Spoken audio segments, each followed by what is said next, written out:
नमस्कार साथियों, मैं हूं यादराम और आप देख रहे हैं IITN अकेडमी सीकर का ऑनलाइन प्लेटफॉर्म। आप सभी दोस्तों का इस प्लेटफॉर्म पर हार्दिक स्वागत है, अभिनंदन है। प्यारे दोस्तों, आज का जो हमारा टॉपिक है वो है गुण स्वर संधि। गुण स्वर संधि की बात करें उससे पहले मैं आपको बता दूं कि अब से पहले जो अपन पढ़ चुके हैं वो है दीर्घ स्वर संधि।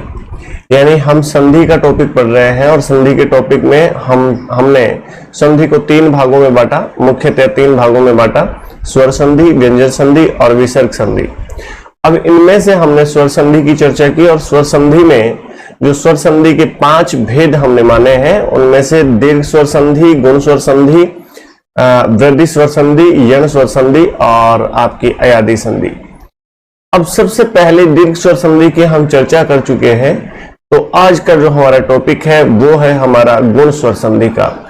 यानी आज हम बात करेंगे संधि का टॉपिक, और संधि में आज हम बात करेंगे गुण स्वर संधि की। किसकी बात करेंगे प्यारे दोस्त? गुण स्वर संधि की।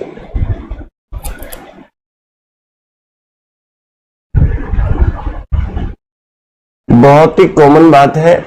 इससे पिछली क्लास आपको कैसी लगी थी एक बार जरूर बता दीजिएगा।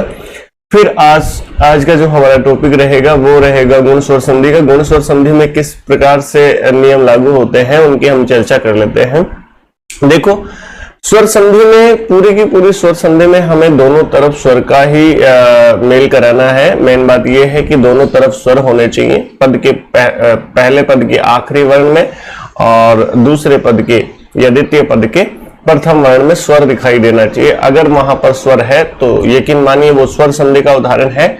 और स्वर संधि का उदाहरण होने के साथ साथ फिर उसमें कौन सा नियम कार्य कर रहा है, यानी कौन सा नियम उस पर लागू हो रहा है, तो उसके हिसाब से हमें स्वर संधि के भेदों को जानना है। ठीक है, तो यदि मैं बात करूं प्यारे दोस्तों, तो दीर्घ स्वर संधि की तो हम बात कर ही चुके हैं और दीर्घ स्वर संधि का एक बढ़िया सा फॉर्मूला आपके सामने रखा है मैंने कि वहां पर क्या होते हैं, दोनों तरफ समान स्वर होते हैं, दोनों तरफ समान स्वर होते हैं, समान स्वर होते हैं। ठीक है, ये बात बहुत ही इंपॉर्टेंट है। दोनों तरफ समान स्वर कैसे होते हैं, जैसे मैंने आपको एक उदाहरण भी दिया था, महाधन आस्य, ऐसा करके मैंने बताया था। तो यहां पर महा में आ की मात्रा है, तो इसमें आ है और आगे इसके सामने कौन है? आ है। तो ये दोनों क्या हो गए प्यारे मित्रों? ये दोनों के दोनों समान स्वर हो गए। और समान स्वर होने की स्थिति में संधि हम कौन सी करते हैं? दीर्घ स्वर संधि करते हैं। लेकिन आज जो हमारी संधि है वो प्यारे दोस्तों गुण स्वर संधि है। और गुण स्वर संधि का मतलब क्या होता है कि इसकी जो परिभाषा है वो मैं आपके सामने रख देता हूं। यदि ए या आ के बाद ए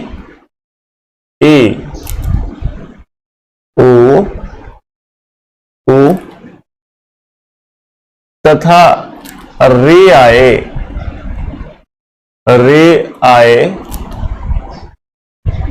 और ए या ए के स्थान पर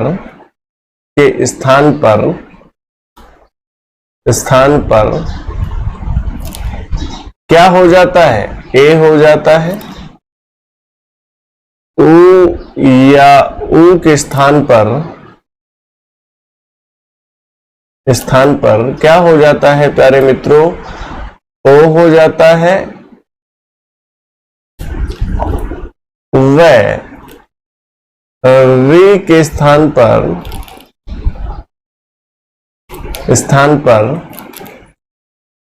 अर हो जाता है और अर का रे हमेशा क्या हो जाता है? अर्धाक्षर होता है। अर हो तो गुण स्वर संधि होगी। कौन सी संधि होगी प्यारे दोस्तों? गुण स्वर संधि होगी। अब यहां पर बहुत ही ध्यान से आपको देखने की जरूरत है। ये देखो, पहले तो परिभाषा देख लीजिए, बहुत प्यारी सी परिभाषा है। यदि पहले पद के अंतिम वर्ण में क्या मिले आपको? ए आ मिले। पहला पद और उसका आखिरी वर्ण ए या आ से युक्त हो और उसके बाद दूसरा पद का पहला वर्ण दूसरे पद का पहला वर्ण। यदि ई है तो भी ठीक है, ऊ है तो भी ठीक है, और री है तो भी ठीक है, लेकिन इनकी जगह परिवर्तन क्या होगा, इनकी जगह विकार क्या आएगा, वो आपको ध्यान रखना है। यदि ई आ रहा है तो यकीन मानिए उसे आपको किस में बदलना है, ए में बदलना है।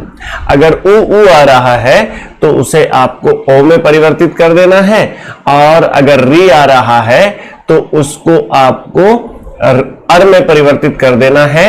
और यहां पर एक नोट डाल करके ये बात आप अच्छे से याद रख सकते हैं कि अर का रे सदैव, अर का रे सदैव अर्धाक्षर होता है। कैसा होता है माय डियर, अर्धाक्षर होता है। तो इसका ध्यान आप जरूर रखेंगे कि अर का रे जो है उसको पूर्ण अक्षर के रूप में आप काम में नहीं लेंगे, अर्धाक्षर होता है। क्लियर है? चलिए, ये बात आपको समझ में आ गई है। इसका नियम मैं नीचे लिख करके बता देता हूं। इसका नियम देखना, नॉर्मली आपको समझ में आ जाएगा मेरे दोस्तों। यहां पर देखें, अगर पहले ए है या आ है, ठीक है, और इसके बाद अगर ई या ए हो, ऊ या फिर ऊ हो, और यहां पर रे हो, ठीक है। अगर ई है तो इसके स्थान पर ए हो जाएगा। क्या हो जाएगा जी? ए हो जाएगा। अगर ए आ के बाद में ऊ है तो उसके स्थान पर क्या हो जाएगा? ओ हो जाएगा माय डियर। क्या हो जाएगा? ओ हो जाएगा। अगर ऊ ए आ के बाद में रे आया है तो वहां पर अर हो जाएगा, और अर का रे हमेशा आधा होगा। तो ये बात, ये नियम आपको ध्यान रखने लायक है, आपको जरूर ध्यान रखना चाहिए ये नियम। और इस नियम के बाद में आपके सभी गुण स्वर संधि के उदाहरण है वो हल होते चले जाएंगे, अपने आप ही हल होते चले जाएंगे। बस नियम को ध्यान में रख करके उनका संधि रूप बनाते रहो या संधि विच्छेद करते रहो। ठीक है, बात समझ में आ गई है? अगले पेज पर चलते हैं और बात कर लेते हैं। चलिए, तो यहां तक की बात तो समझ में आ गई है प्यारे दोस्तों सभी को। संधि में गुण स्वर संधि, गुण स्वर संधि का हम जो नियम पढ़ रहे हैं या उसकी परिभाषा देख रहे हैं, पहले पद का आखिरी वर्ण ए या आ से युक्त हो तथा बाद वाले पद का पहला वर्ण यानी दूसरे पद का पहला वर्ण ई होना चाहिए, ऊ होना चाहिए और री होना चाहिए।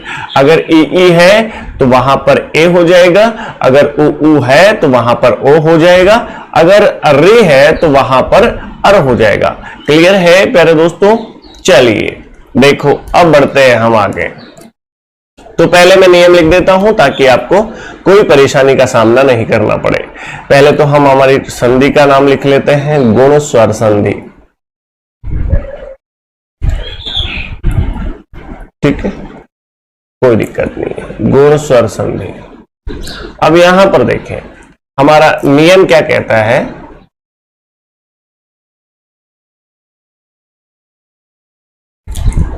नियम कहता है यदि ए या आ हो पहले पद में और बाद में ई या ई हो, ऊ या बड़ा ऊ हो, और यहां पर चाहे री हो। अगर ई आया है तो क्या हो जाएगा मेरे दोस्त? क्या हो जाएगा? अगर ई आया है तो क्या हो जाएगा? वहां पर ई आया है तो ए हो जाएगा। क्या हो जाएगा? ए हो जाएगा। ए हो जाएगा। अगर ऊ आया है तो वहां पर क्या हो जाएगा? ओ हो जाएगा। ओ हो जाएगा। अगर वहां पर री आया है तो वहां पर अर हो जाएगा, और अर का रे हमेशा आधा रहेगा। अर का रे हमेशा क्या रहेगा? अर का रे सदैव रे, सदैव अर्धाक्षर रहता है, सदैव अर्धाक्षर होता है। चलिए अब हम बात कर लेते हैं। तो सबसे पहले मैं किसी उदाहरण की तरफ लौट चलता हूं प्यारे दोस्तों, और उसके बाद में आगे बढ़ते हैं। ठीक है, तो यहां पर देखना, मैं एक उदाहरण ले रहा हूं, महाधन इंद्र, महाधन इंद्र। तो एक चीज बता दो यारो, इस हा में कौन है?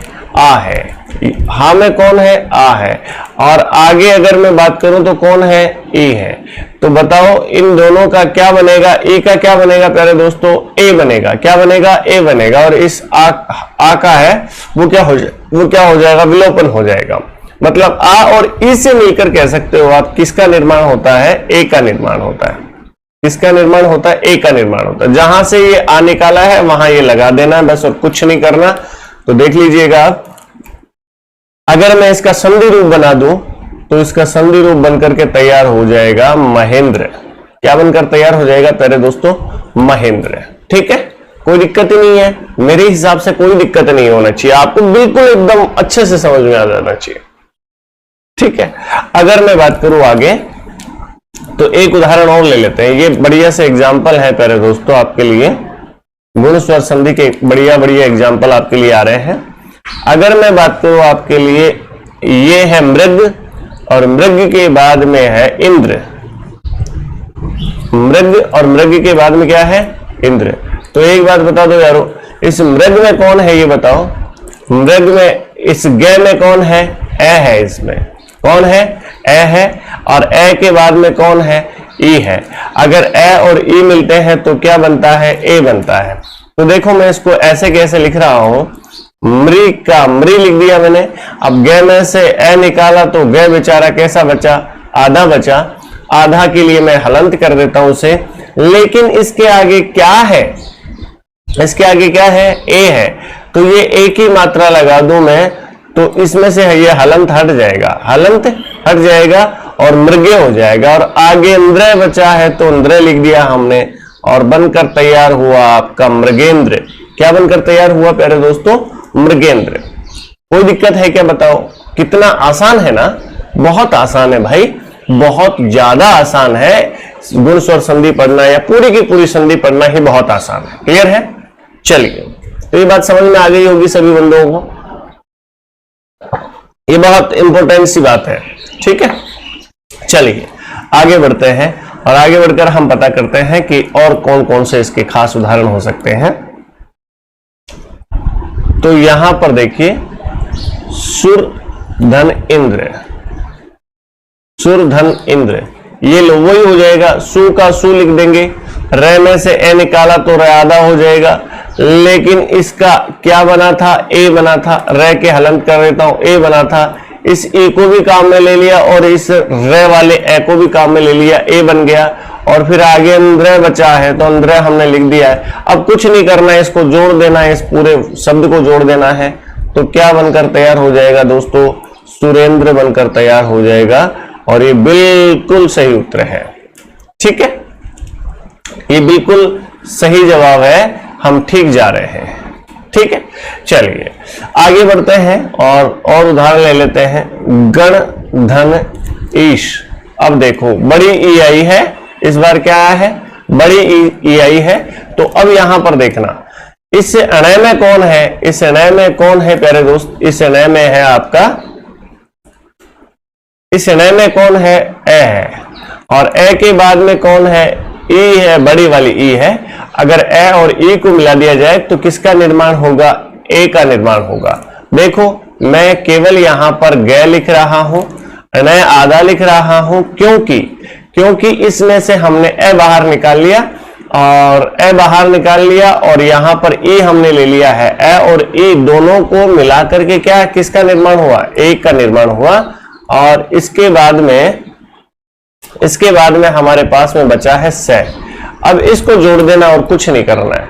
लो जी, ग का ग लिख दिया, अणय, अणय में ए की मात्रा लगा देंगे तो अणय हो जाएगा और से का से। तो क्या बनकर तैयार हुआ प्यारे दोस्तों? गणेश। ठीक है, एकदम सही है, समझ में भी आ रहा होगा, उम्मीद कर रहा हूं अच्छे से समझ में आ रहा होगा। चलिए और एक उदाहरण की ओर लौट चलते हैं। एक उदाहरण है गुड़ा केस, गुड़ा केस। अब बहुत सारे बच्चे इसमें संधि विच्छेद नहीं कर पाते हैं। ये शब्द देख लीजिएगा, ये बहुत सारे बच्चे हैं जिनको अभी भी संधि शायद बहुत मुश्किल से समझ में आ रही होगी, या आ रही है तो बहुत अच्छी बात है। लेकिन बच्चे क्या करते हैं, बोला सर हमें अगर संधि विच्छेद दिया होगा तो हम कर लेंगे, लेकिन अब जब हमें संधि रूप दे दिया है और उसका संधि विच्छेद करने के लिए कहा गया है, या फिर संधि पूछी गई है कि इसमें कौन सी संधि काम कर रही है, तो वहां पर आप क्या करेंगे, देखिए वहां पर क्या करना है आपको। इसमें बच्चे क्या कर देते हैं, इसमें कर देते हैं यहां पर गुण और आकेश। अब आकेश तो कोई शब्द ही नहीं होता बेटा, आकेश कोई शब्द ही नहीं होता, इसलिए इसको आप ऐसे संधि विच्छेद करोगे तो बिल्कुल ही निहायत गलत होगा, बिल्कुल ही गलत होगा। अगर ऐसा संधि विच्छेद कर रहे हैं आप तो बिल्कुल गलत होगा, क्योंकि ऐसा तो कोई शब्द होता ही नहीं है, आकेश तो कोई शब्द ही नहीं होता, इसलिए बिल्कुल गलत है। अब इसका क्या करना चाहिए था आपको, गुड़ा का, क्या गुड़ा का और करना चाहिए था इस तो आपने खूब सुना होगा, इस यानी भगवान होता है, ठीक है। अब देखो गुड़ा का इस, गुड़ा का धन इस, तो यहां पर हो जाएगा इसका गुड़ाकेश हो जाएगा। कैसे हो जाएगा उसकी मैं बात कर लेता हूं, देखना इसका संधि विच्छेद हमने क्या किया, गुड़ा का और आगे है इस, तो इसमें पूरे शब्द को हमें नहीं टेंशन लेनी है, हमें इससे पूरे शब्द से कोई मतलब नहीं है।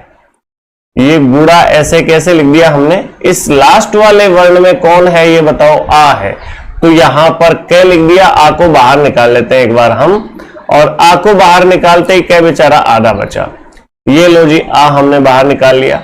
आगे सामने कौन है, ई है, तो ई लिख दिया हमने। इन दोनों का क्या बना है प्यारे दोस्तों, ए बना है, तो यहां पर प्लस करके मैं ए लिख देता हूं, और प्लस करके मैं जो बच गया है वो लिख देता हूं। कौन बच गया है, स बच गया है, अब इस स को लिख देता हूं। अब इसको अगर मैं जोड़ करके लिखूं तो क्या बन जाएगा, गुड़ा और क में क्या जुड़ जाएगा, ए जुड़ जाएगा, तो क पूरा होकर के हो जाएगा और स गुड़ाकेश हो जाएगा, ठीक है। तो यहां तक की बात आपको क्लियर है, समझ में आई है कि नहीं आई है, मुझे बता देना एक बार। चलिए नेक्स्ट पेज की तरफ चलते हैं, आगे बढ़ते हैं, और आगे बढ़ करके हम वो नियम अपना है वो वापस लिख लेते हैं, ताकि हमें बिल्कुल भी दिक्कतों का सामना नहीं करना पड़े। क्या है देखना, अगर मैं बात करूं नियम की तो ए और आ के बाद, ए और आ के बाद ई और ई होना चाहिए, उ और उ होना चाहिए, या फिर री होना चाहिए, ये तो हमारी शर्त है। ऐसा नहीं है तो फिर मान लीजिए वो गुण स्वर संधि का उदाहरण नहीं है। अगर ई आ रहा है तो ए आएगा, उ आ रहा है तो ओ आएगा, अगर री आ रहा है तो अर आएगा, और अर का रह हमेशा ही आधा रहेगा, ठीक है। ये हम गुण स्वर संधि की बात कर रहे हैं प्यारे दोस्तों, किसकी बात कर रहे हैं, गुण स्वर संधि की बात कर रहे हैं। तो ये जरूर याद रखेंगे आप कि ऐसा किसमें होता है, गुण स्वर में होता है, ऐसा किसमें होता है, गुण स्वर में होता है। क्लियर है, चलिए तो आगे बढ़ते हैं, कुछ उदाहरण और लेते हैं। उदाहरणों के माध्यम से आप जितना समझेंगे उतना ही बढ़िया है, आप जितना उदाहरणों से समझेंगे उतना ज्यादा आपके लिए बेहतर होगा। तो एक उदाहरण और ले लेते हैं हम, कृपा धन इंद्र, कृपा धन इंद्र, यहां पर पा में आ है, आगे ई है, दोनों को मिलाएंगे ए बन जाएगा, और ए का योग कर देंगे, और क्री का क्री लिख देंगे। पा में से आ निकाला और ए बनाया, इसका हमने क्या बनाया, ए बनाया, तो ए की मात्रा लगा देंगे, और इंद्र बच गया है, बन करके तैयार हुआ आपका कृपेंद्र, ठीक है। यहां पर और एक उदाहरण ले लेते हैं। अगर मैं बात करूं यहां पर उदाहरण की, तो ज्ञान धन इंद्र, ज्ञानेंद्र हो जाएगा, ज्ञानेंद्र हो जाएगा प्यारे दोस्तों। अब कितने ही उदाहरण ले लो आप, एकदम सही आप जा रहे हैं, मान लीजिए यकीन मानिए आप सही जा रहे हैं। इसमें ए है और आगे ई है, दोनों को मिलाएंगे और किसका निर्माण होगा, ए का निर्माण होगा। ए इसमें हमने जोड़ दिया है, ठीक है। क्लियर है कि नहीं है बताओ, अच्छे से क्लियर है, आगे बढ़े। तो ये वाला नियम आपको बहुत अच्छे से समझ में आ गया होगा। और एक दो नियम और बता देते हैं आपको, एक दो उदाहरण और बता देते हैं ताकि आपको कभी कोई दिक्कत, कभी किसी दिक्कत का सामना नहीं करना पड़े। देखो, प्र धन ईक्षा, अब इसका बच्चे क्या कर देते हैं, इसका जो संधि रूप करते हैं वो ये कर देते हैं, गलती करते हैं, बड़ी गलती करते हैं भैया, ये गलती करते हैं, उनको क्या शब्द सुना हुआ लगता है तो इसलिए वो कर देते हैं परीक्षा। इसका संधि रूप क्या बना देते हैं, परीक्षा, और बिल्कुल गलत कर देते हैं। ऐसा थोड़ी होगा, ऐसा कैसे होगा यार, जब नियम लागू नहीं हो रहा है तो ऐसा कैसे हो जाएगा, क्यों नहीं होगा और उसमें क्या होगा उसकी हम बात करेंगे। देखिए ये देखिए, प्रधन ईक्षा है, ये प्रधन ईक्षा है, जबकि परीक्षा का जो संधि विच्छेद करेंगे हम, परीक्षा का संधि विच्छेद करेंगे वो कैसे करेंगे प्यारे दोस्त, इसका करेंगे परि यानी चारों ओर, और ईक्षा का मतलब देखना। ठीक है, जो संपूर्ण आपका अवलोकन करा दे उस विषय वस्तु को, या उसे हम परीक्षा कहते हैं। आपके संपूर्ण व्यक्तित्व का अवलोकन करा दे उसे हम क्या कहते हैं, परीक्षा कहते हैं। तो देखना यहां पर छोटी ई है और आगे बड़ी ई है, तो ऐसा ये दे बताओ, ई के बाद में ई, यानी ये तो समान हो गए, क्या हो गए, समान हो गए।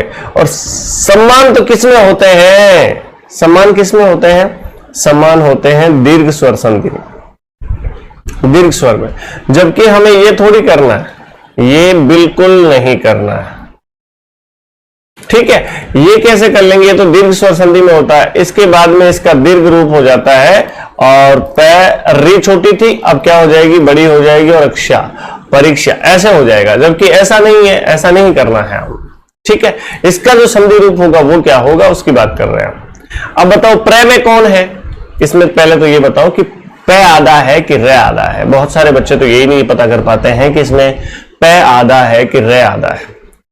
तो इसका एक जरूर आप ध्यान रखेंगे, इस बात पर आप जरूर गौर फरमाएंगे कि जो वर्ण नीचे होता है वो हमेशा अर्धाक्षर होता है, और जो वर्ण ऊपर होता, सॉरी, जो वर्ण नीचे होता है, माफी चाहूंगा, ध्यान से दोबारा सुनिएगा इस बात को, जो वर्ण नीचे होता है वो पूर्णाक्षर होता है, पूरा होता है, और जो ऊपर होता है वो अर्धाक्षर होता है। ये आप हमेशा अपने जहन में बिठा लें और इस बात को जरूर याद रखें कि जो ऊपर होता है वो आधा और नीचे होता है वो पूरा होता है। जैसे मैं बात करूं, यहां पर मैं प्र की बात कर लेता हूं। बताओ प्र में नीचे कौन है, र है, ऊपर कौन है, प है, तो ऊपर वाला क्या होगा, ऊपर वाला आधा होगा, ऊपर वाला क्या होगा, आधा, और नीचे वाला क्या होगा बेटा, नीचे वाला होगा आपका पूर्ण होगा, नीचे वाला क्या होगा, पूर्ण, ऊपर वाला क्या होगा, आधा, नीचे वाला क्या होगा, पूर्ण। तो अब मुझे बताओ कि प्र में र पूरा है कि प पूरा है, ये बताना है। क्या पूछ रहा हूं मैं, जो प्र लिखा हुआ है इसमें प पूरा है कि र पूरा है, तो मैं आपको बता देता हूं कि इसमें र पूरा है, प आधा है, ऐसे है ये। ठीक है, प्र ऐसे लिखा जाएगा। अगर आप इसको अलग अलग लिखेंगे तो प्र ऐसे लिखा जाएगा माय डियर, प्र ऐसे लिखा जाएगा प्र। और देखना ईक्षा, अब आपको समझ में आ जाएगा, अच्छे से समझ में आ जाएगा। देखो प तो आधा है, लिख दिया मैंने, यहां मैं थोड़ा आगे चल करके लिख देता हूं।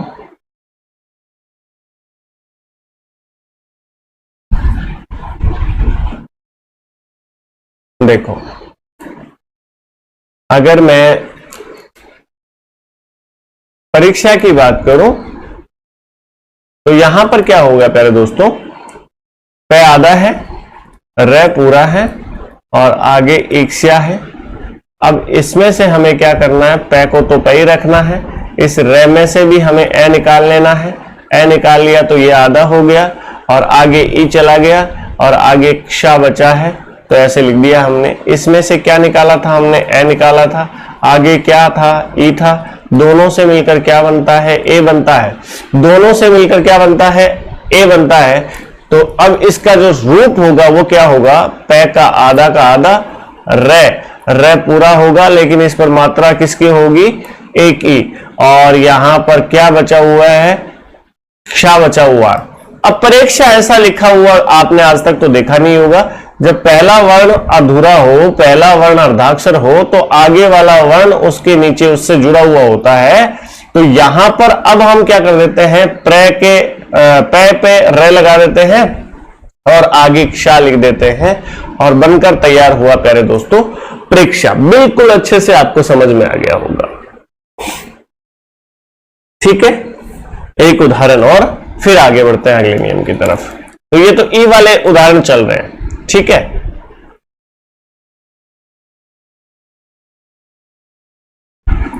हरिकेश, इसका संधि विच्छेद करके बताओ, ये आपके लिए मैं छोड़ देता हूं, इसका संधि विच्छेद करना है।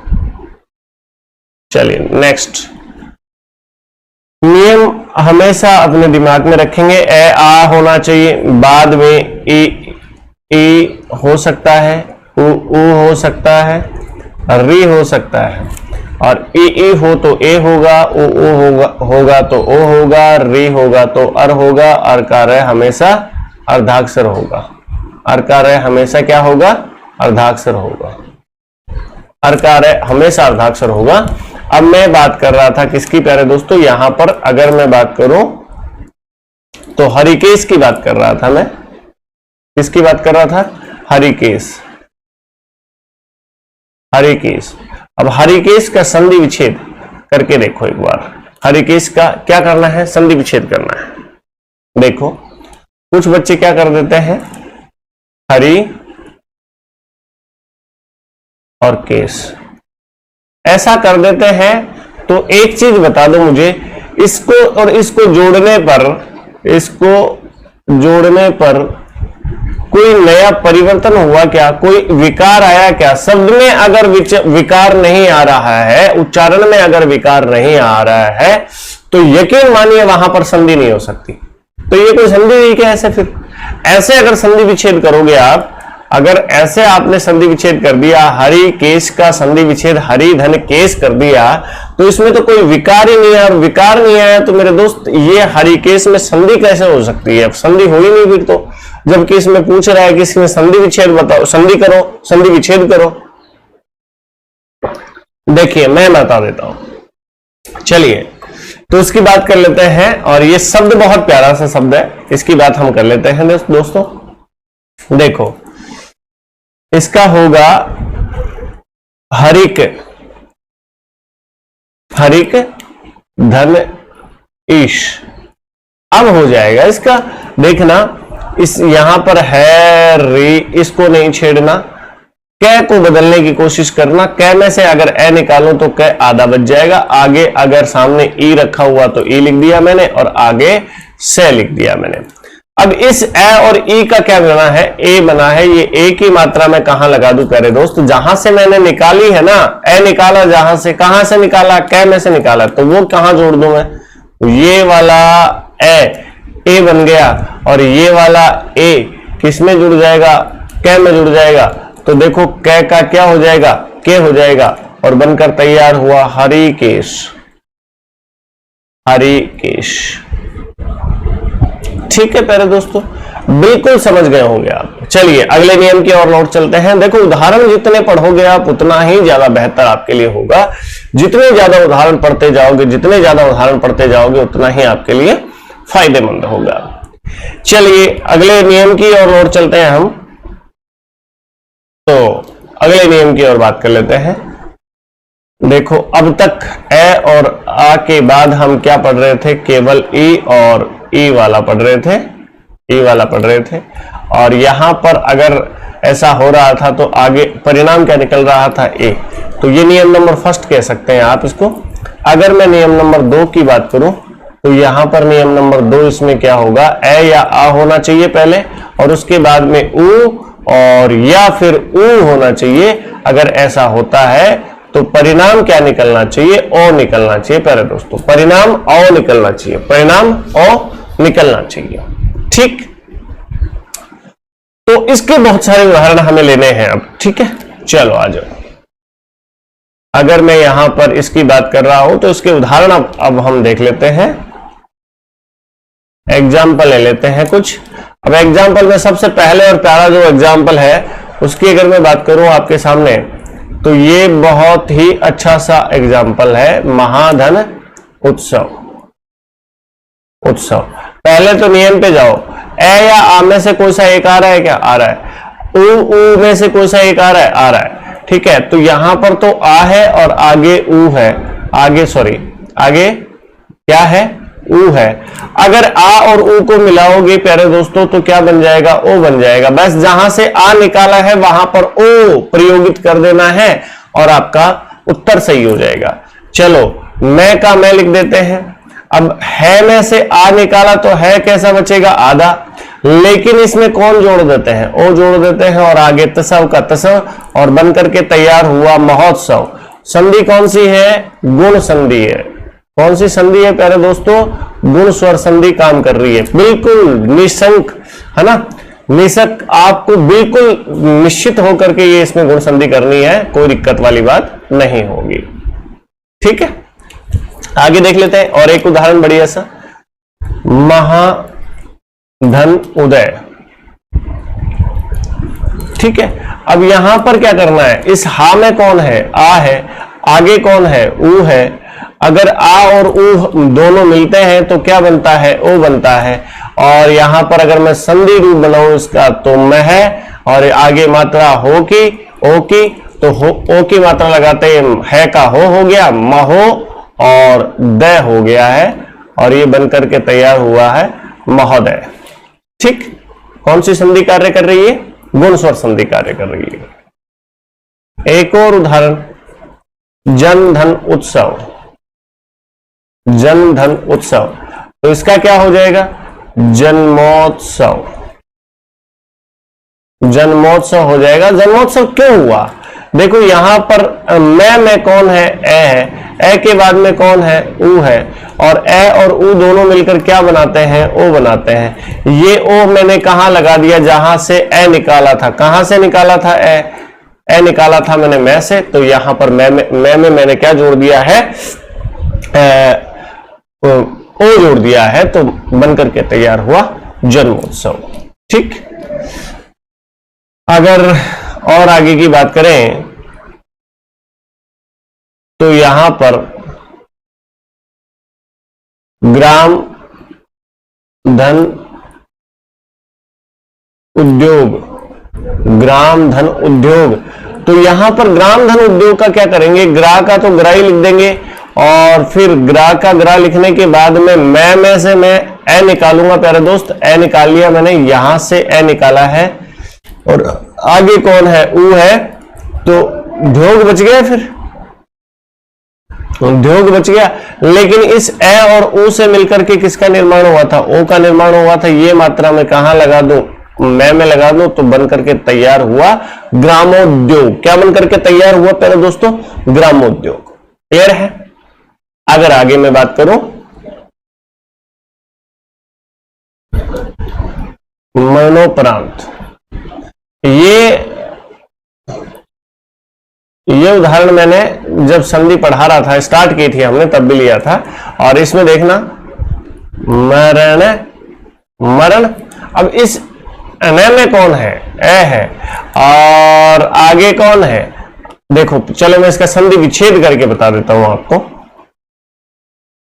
पहले तो ये बताओ आपको कौन सी संधि इसमें नजर आ रही है? आपको दो ही मात्राएं दिख रही हैं, एक तो आ की और एक ओ की मात्रा।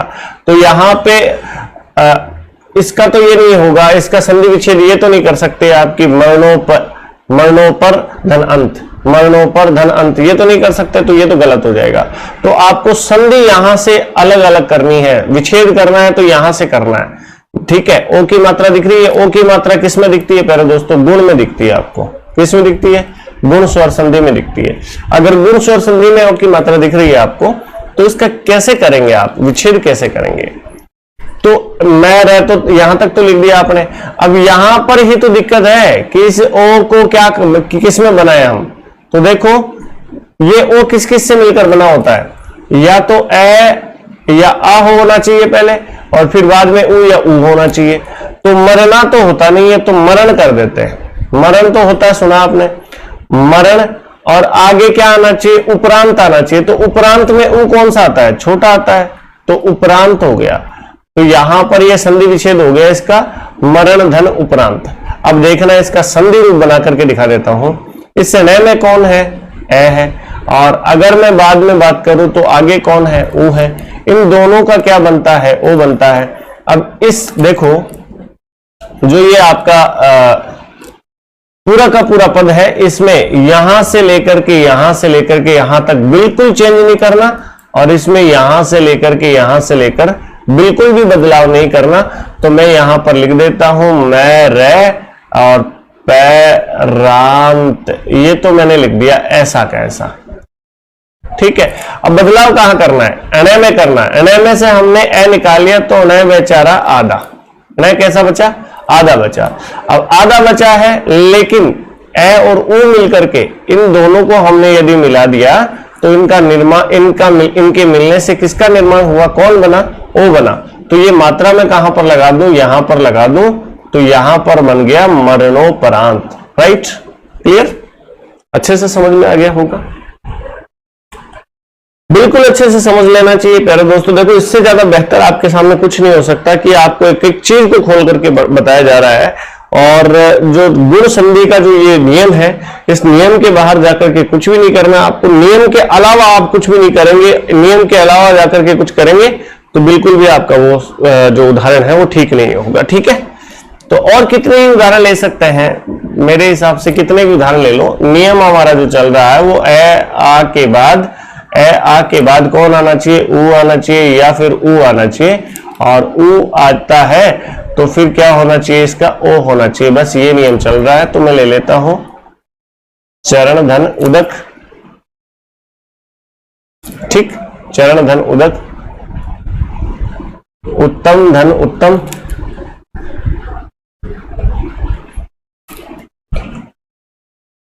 उत्तर धन उत्तर। इनका संधि रूप बनाते समय देखो, और मैं एक दो उदाहरण ले लेता हूं।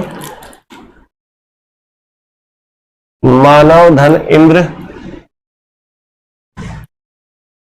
ठीक है। और मैं उदाहरण ले लेता हूं एक दो।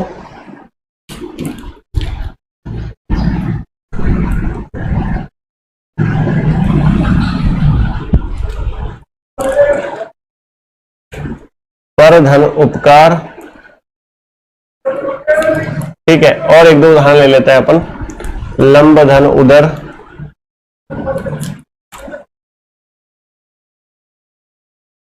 ठीक है। और पूर्व धन उपमा, कुछ भी ले लो यार, सर्वधम उत्तम,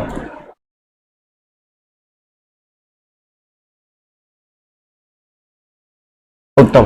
तो यहां पर देखो इनका जो संधि रूप होगा वो क्या होगा, देख लेते हैं। देखो इसमें ए है, यहां ऊ है, इस ए और ऊ को ओ में बदल देना और कुछ नहीं करना।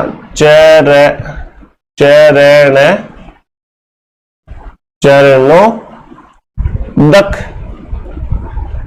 ठीक।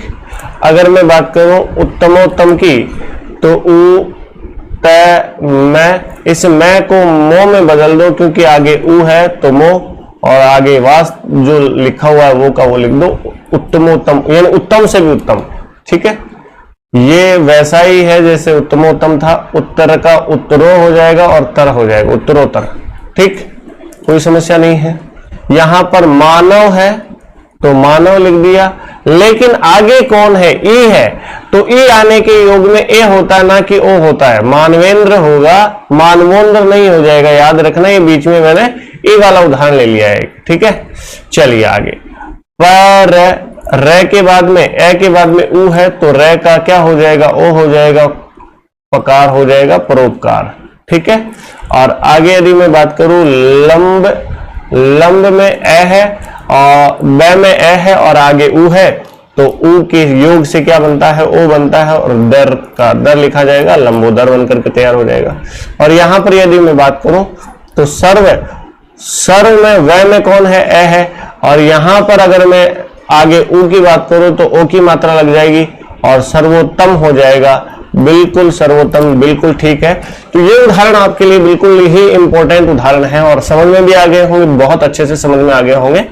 चलिए आगे बढ़ते हैं और आगे बढ़कर के हम जो अगला नियम है इसका उसको ले लेते हैं। देखिए गुण स्वर संधि की बात कर रहे हैं हम प्यारे दोस्तों, गुण स्वर संधि की बात कर रहे हैं, गुण स्वर संधि पढ़ रहे हैं। और गुण स्वर संधि में हम नियम पढ़ चुके हैं। पहले तो कौन सा नियम पढ़ चुके, ए या आ के बाद ई या ई होनी चाहिए, ये पढ़ चुके हैं। और इसका क्या बनता है, ए। फिर पढ़ चुके हैं हम ए या आ के बाद ऊ होना चाहिए या ऊ होना चाहिए, और इन दोनों का क्या बनता है मित्रों, ओ बनता है। अब हम जो पढ़ने वाले हैं, ये तो पहला नियम मान लीजिए, इसको आप दूसरा नियम मान लीजिए, और अब ये जो हम पढ़ रहे हैं वो तीसरा नियम इसका है गुण संधि का। और ए या आ के बाद अगर री आता है, क्या आता है, री आता है। देखो पूरा का पूरा स्वर पे डिपेंड है। स्वर संधि का मतलब स्वर होने चाहिए, दोनों तरफ क्या होना चाहिए, स्वर होने चाहिए। और ए आ ई ऊ है ना, री, यहां तक तो हम लगातार ही चल रहे हैं, तो इसमें संशय वाली और घबराने वाली कोई बात ही नहीं है यार, समझने की जरूरत है इसको। पहले ए आ के बाद में ई आया था, फिर ए आ के बाद में ऊ आया है, फिर ए आ के बाद में री आया है। अगर री आता है तो इसका क्या बनता है, अर बनता है, और अर का रे हमेशा आधा होता है। अब इसके कुछ एग्जाम्पल्स हम देख लेते हैं, उदाहरण कुछ देख लेते हैं ताकि हमें अच्छे से ये क्लियर कर सके इसको। तो यहां पर देखना, माता धन ऋण, ठीक, माता धन ऋण हो गया, कोई दिक्कत नहीं है। अब यहां पर देख लेते हैं आगे, पिता धन या फिर पितृधन ऋण।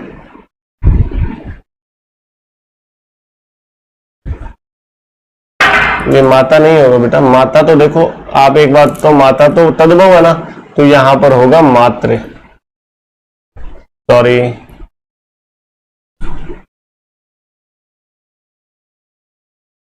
इसके उदाहरण हम देख लेते हैं।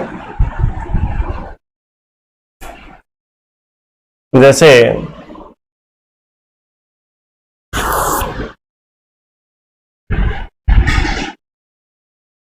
वर्षा धन ऋतु,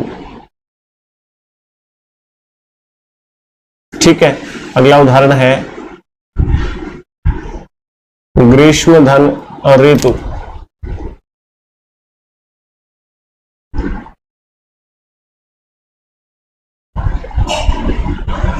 पितृ धन ऋण, ये तो अलग उदाहरण ही अलग हो गया, री आ गया इसमें, है ना, तो ये नहीं होगा।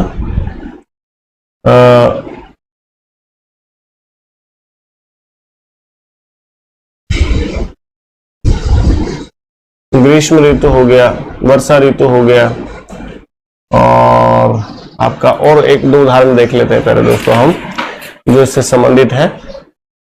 चलिए लो हम ले लेते हैं शीत धन ऋतु, बसंत ऋतु, शीत धन ऋतु,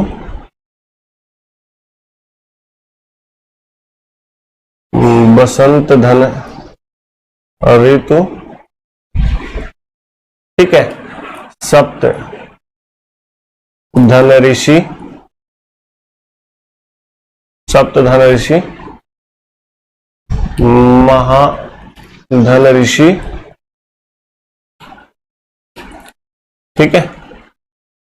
और एक दो उदाहरण अगर आप देखना चाहो तो देख सकते हैं।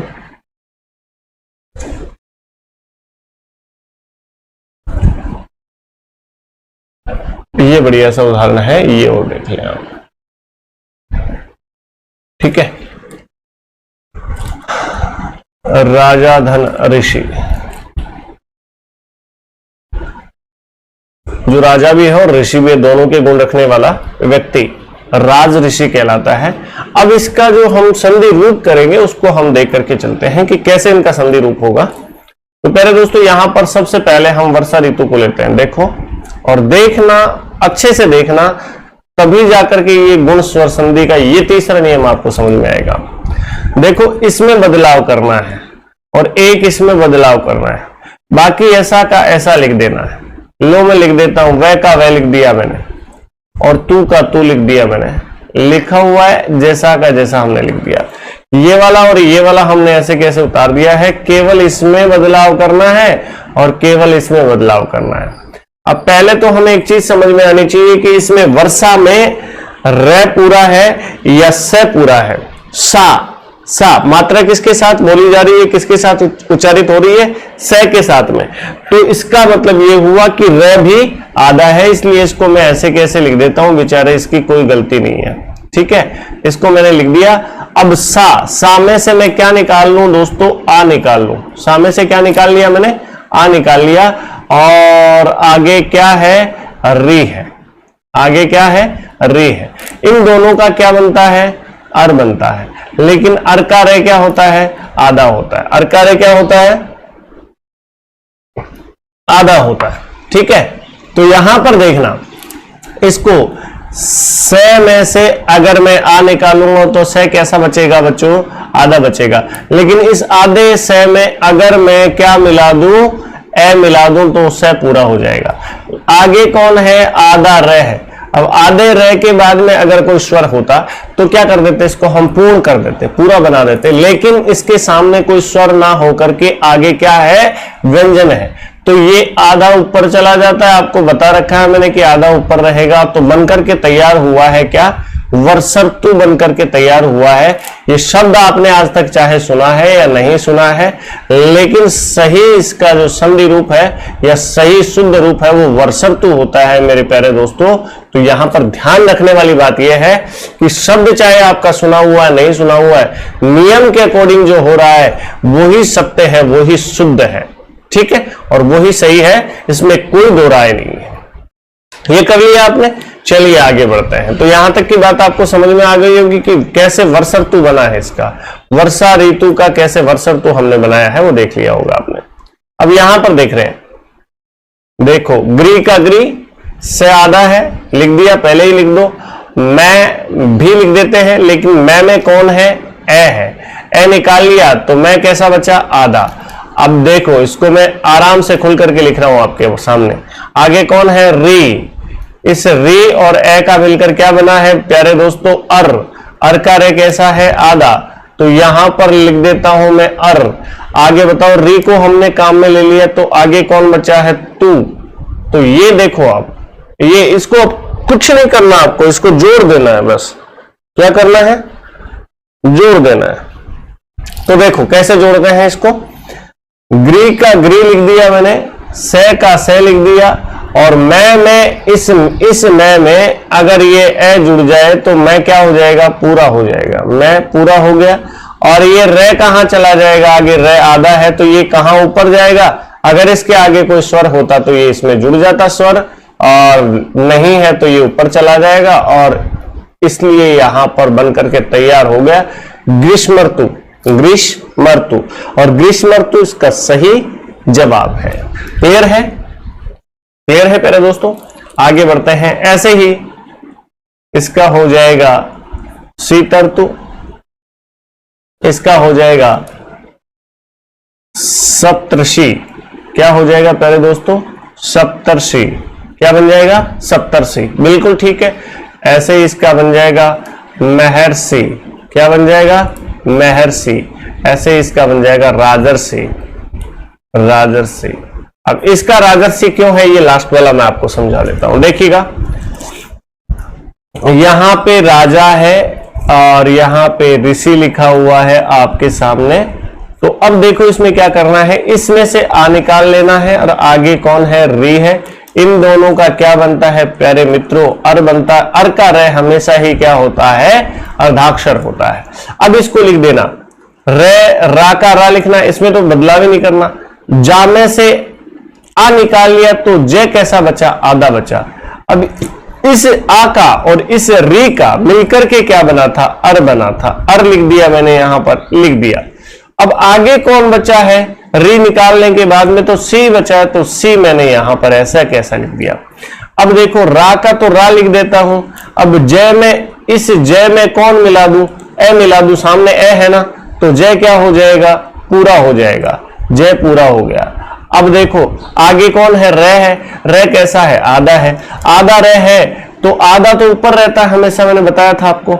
अगर इसके इस रे के सामने ए होता तो क्या हो जाता, ये पूरा हो जाता, लेकिन इसके सामने ए नहीं है तो इसलिए ये कैसा रहेगा, आधा ही रहेगा, और आधा हमेशा ऊपर रहता है। ये सी का सी लिख दिया मैंने, आधा रे उसके ऊपर लगा दिया, बन करके तैयार हुआ प्यारे मित्रों राजर्षि।